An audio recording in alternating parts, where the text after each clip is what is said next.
Magugulo!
po ako ngayon sa inyong harapan, hindi sa likod, hindi sa gilid, nasa inyong harapan. Na isa lamang pong ordinaryong kasapi sa ating bansa, tulad ng lahat, na nagnanais ng pagbabago. Kaya ngayon po hinahangad ko po sanang malikom ang inyong higit na suporta. Ako po ang magsisilbing gabay sa kung ano nga po ang mga hinaing ng bawat isang katauhan ukol sa anumang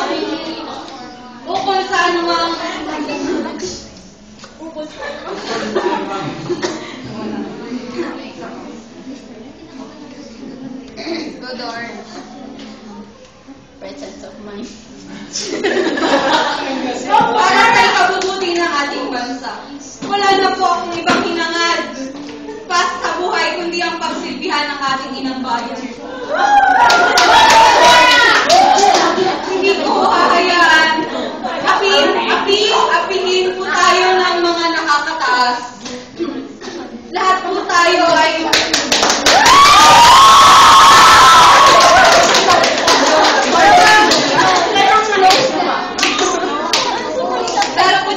may pantay-pantay na karapatan. Walang dapat na walang dapat na nagkakaitan ng pangangailangan. Gaya nga po ng sabi ng aking mga ninuno, mga binibini. Ang pamumuno sa isang pamumuno, maging maliit man o malaking komunidad, laging unahin ang kapakanan ng iba bago ang sarili. At kapag nga ikaw ay bigayaan ng ating Panginoong Diyos na manungkulan, hindi lamang ang utak at pag-ugali o ang pisikal na characteristics ang kinakailangan, kundi ang taos at bukal sa pusong tunay na ikaw.